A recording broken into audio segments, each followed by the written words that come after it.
stress. Thank you. You're welcome.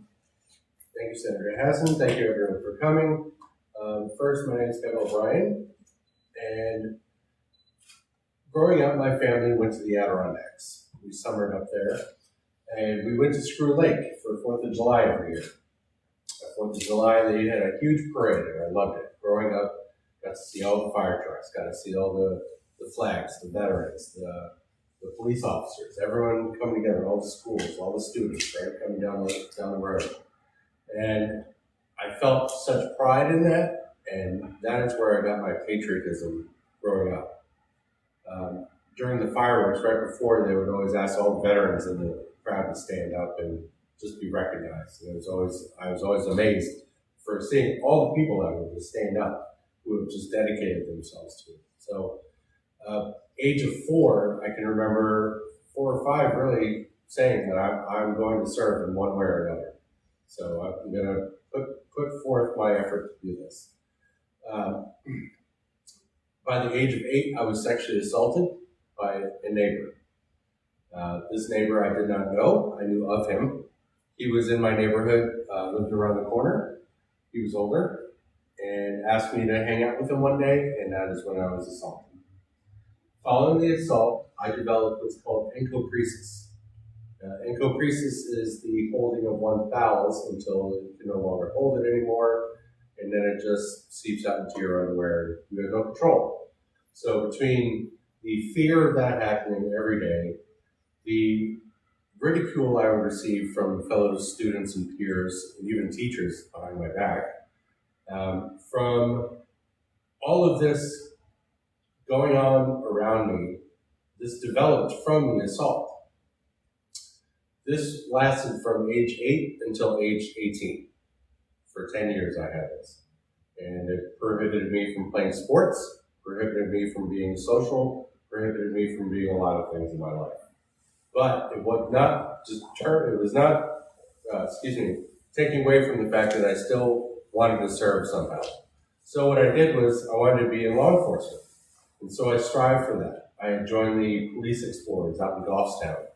I joined any club I can get on regarding law enforcement for kids. I had gone on numerous ride-alongs with Concord PD, with state police, with Manchester at the time, back in the 90s. So a lot of experience I was trying to get as a kid, as much as I can. Going forward, I knew that there was something more that I wanted. So after high school, at age 18, again, that issue, the encopresis, had ceased on its own, and life had gotten a little bit better. I graduated, and I went to a year of college at Mount Ida College down in Newton, Mass. Excuse me, down in Newton, I did an entire year of college, okay, and didn't last too long. Smoked my way out of college, so didn't really learn a whole lot, and ended up dropping out within my first year.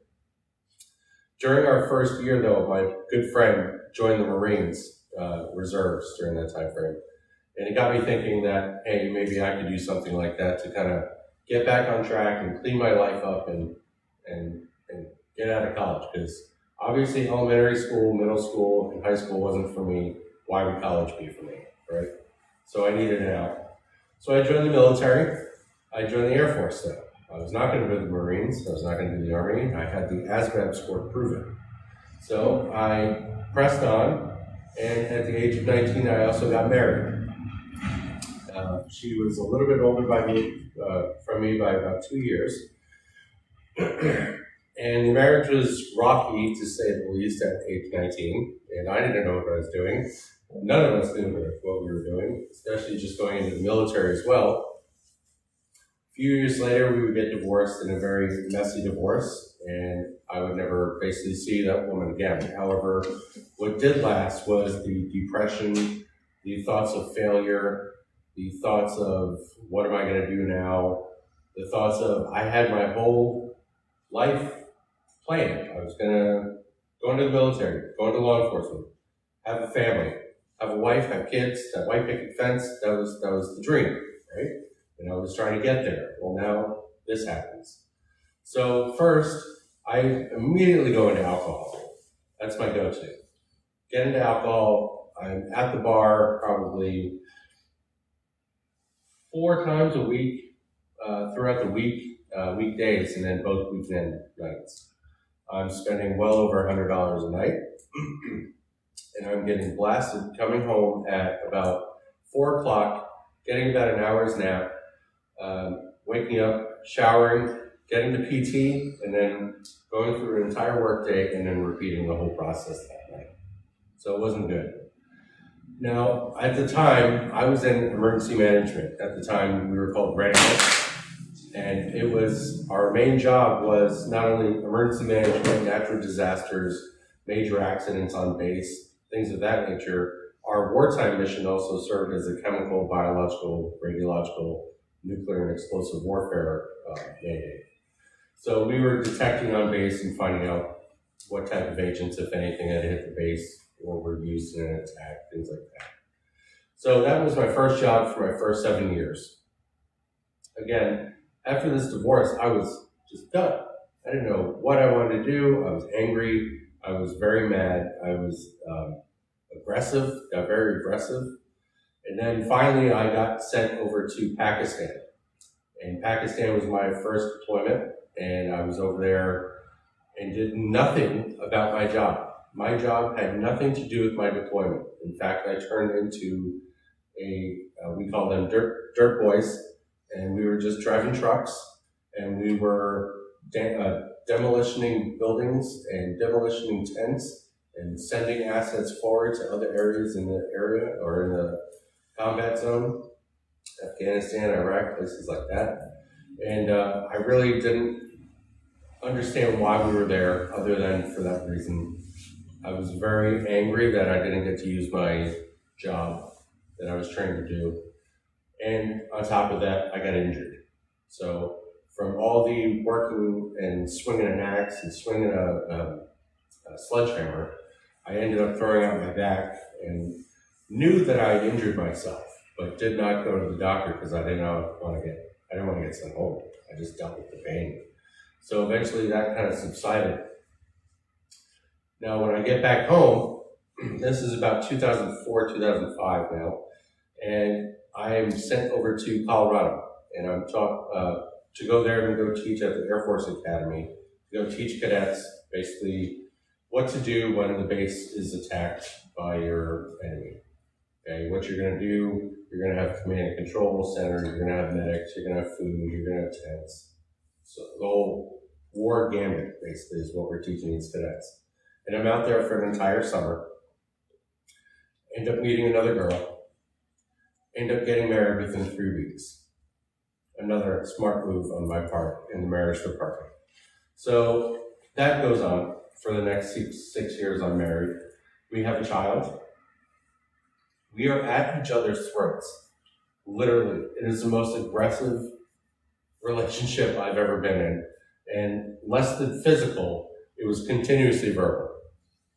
Not good for her, not good for me.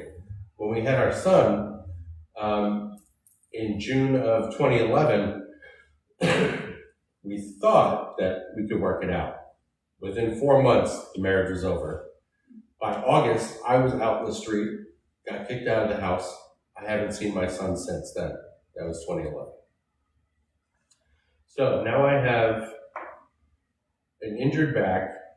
I have a wife who just kicked me out. I have a son that I really am not going to get to know or know at all. And I now have a whole new list of issues, okay? By this point, I'm stationed out in Colorado, married, and we're going through the divorce. And I also have my third back surgery. So far, I've had two discectomies from that back injury that I had earlier. And both those discectomies were in the same location, and they both failed within a year's time of each other. So by the time I needed my third surgery, they said, hey, let's do another discectomy. And I said, absolutely not, because I'm not coming back here in another year to get a fourth discectomy. So we went one step higher, and that's a fusion. So at 30 years old, I got a double spinal fusion, which effectively canceled my military career and my law enforcement career. In between this time, I had joined security forces, so I did get into law enforcement in the military realm, and I had just gotten my certification to be a Colorado police officer as well. Now, when my surgery happened, it ended it all. It ended both careers. It ended, on top of that, my marriage as well. And I, again, went to absolute zero. However, this was the worst because I wasn't just losing a wife and a son. I was losing everything that I ever thought of wanting to do for myself. And so I moved back home here to New Hampshire to be with my family, who had no idea who I was, what I had become over these past 15 years or so, or 10 years by this point, who I had turned into, what I stood for, all of it. I was completely different from what I was at 19 when I first left. And especially being in the law enforcement mentality, that's a whole another breed on top of that. So I'm a completely different person. My parents, they really don't know how to interact with me. They don't know what's going on with me. I'm in major depression. I'm sleeping in my car with my dog. This was my first suicide attempt when I was sleeping in my car. And I attempted and woke up the next morning and I said, okay, well, that didn't work. So what now? And I kind of evaluated some things, checked myself into a hospital on the guidance of my parents, spent about a week in the hospital, and then did a 2-week outpatient exchange. From there, I moved in with my aunt and lived with her for a little while. Started to go to therapy, started to go to take my meds, get on some kind of medication program, going to therapy, going to the outpatient therapy as well. And I don't like the therapist I'm working for. The medications aren't doing a damn thing for me. And it just looks like a stupid dance to me. Why am I doing this? This is the worst thing I've ever gone through. Why am I jumping through these hoops for these people who say they want to help me? What they're providing isn't helping me, and I'm pissed. Okay? So we press on. And by this point, my back had recovered. However, I couldn't really do the things I used to do. Can't play golf anymore the way I wanted to. I can't definitely not run, jump, dive, duck, and take cover behind a car in case of a shooting. I'm not doing that kind of stuff anymore. So I'm definitely more in the lax realm.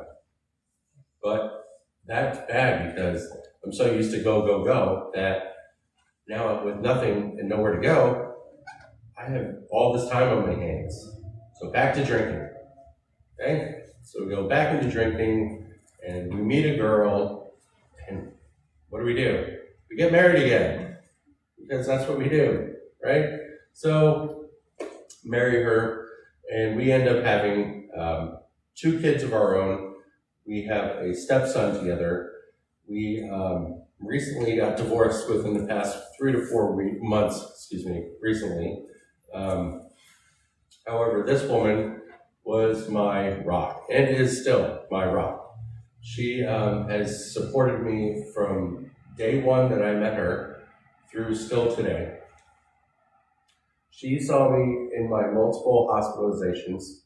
She saw me in my suicide attempts, my ideation, my worst moments in my life, screaming at the top of my lungs, laying in the middle of traffic, wanting to get hurt, attempting to hurt myself, accomplishing it, hurting myself, doing all the bad things that I could possibly do, setting terrible examples for my children, setting a terrible example for myself, just looking like just awful, complete fall apart. And then come 2018, it all kind of clicked for some reason. And I said, well, now I need those pills, and I need the therapy. And I understand what they're talking about in the therapy. Maybe I could get it a little bit more. And it turned into, well, now there's mindfulness in therapy, and what does that mean? And you're taking a step back at those rushed moments, and you're thinking about what you need to do. And do you get to a safe place and take care of yourself? Do you enter the scene and handle it however which way you can handle it? You know, you're taking that step back and taking those moments, stuff that you never thought of doing before. So thinking about that in the mental health realm, when you're amped up and your anxiety's through the roof, take a step back, put your face in cold water, hold ice cubes, do something to change the scene, things like that. So I've gone from absolutely no therapy whatsoever, absolutely hate it. You will not get me into therapy, you will not get me to a hospital. All you want to do is take away my gun. That was the biggest fear. You're going to take away my gun, you're going to put me behind a desk, and that is not good for me. Okay? However, now, I'm safely medicated for everyone. I'm happy. Okay? Even though I'm recently divorced, I'm finding myself at 41. Okay? I'm advocating for myself, I'm advocating for mental health, I'm advocating for military and veterans. I'm on the board with Karen at the memorial. I'm volunteering for NAMI and telling this exact same story through them. I'm working with the crisis intervention team training for NAMI as well, and we're training law enforcement, firefighters, and EMTs how to respond to a mental health crisis. So these are the things that I've gone through such hell, but only to come out on the other side and with a broader understanding of it, a better understanding of it, and being able to give back now in that sense. So I'm just going to read this one last thing before I step out of here, if you don't mind. So the last time I was told the number, I think was about 1 or 2 years ago, 94,000 veterans in New Hampshire. So we are veterans. We left home as teenagers for an unknown adventure. We loved our country enough to defend it and protect it with our own lives. We said goodbye to friends and family and everything we knew. We learned the basics and then scattered in the wind to the far corners of the earth. We found new friends and family. We became brothers and sisters regardless of our color, race, and creed. We had plenty of good times and plenty of bad times. We didn't get enough sleep. We smoked and drank too much. We picked up good habits and bad habits. We worked hard and played harder. We didn't earn a great wage. We experienced the happiness of mail call and the sadness of missing important events. We didn't know when or even if we were going to see home again. We grew up fast, and yet somehow we never grew up at all. We fought for our freedom as well as the freedom of others. Some of us saw actual combat and some of us didn't. Some of us saw the world and some of us didn't. Some of us dealt with the physical warfare. Some of us dealt with the psychological. We've seen and experienced and dealt with things that we cannot fully describe or explain, as not all our sacrifices were physical. We participated in time-honored ceremonies and rituals with each other, strengthening our bonds and camaraderie. We counted on each other to get our job done and sometimes to survive it all. We have dealt with victory and tragedy. We have celebrated and mourned. We lost a few along the way. When our adventure was over, some of us went back home, some of us started anew somewhere new, and some of us never came home at all. We have told amazing and hilarious stories of our exploits and adventures. We share an unspoken bond with each other that most people don't experience and few will understand. We speak highly of our own branch of service and poke fun at the others. We know that, if needed, we will be there for our brothers and sisters and stand up together as one in a heartbeat. Being a veteran is something that had to be earned and it can never be taken away. It has no monetary value, but at the same time it's a priceless gift. People see a veteran and they thank them for their service. When we see each other, we give that a little upwards head nod or slight smile, knowing we have shared and experienced things that most people have not. So for myself to the rest of the veterans out there, I commend and thank you for all that you have done and sacrificed for your country. Try and remember the good times and forget the bad times. Share your stories, but most importantly, stand tall and proud, for you have earned the right to be called a veteran. These are not my words. I found this, but I thought this was excellent. So thank you for your time. I hope everyone has a great day.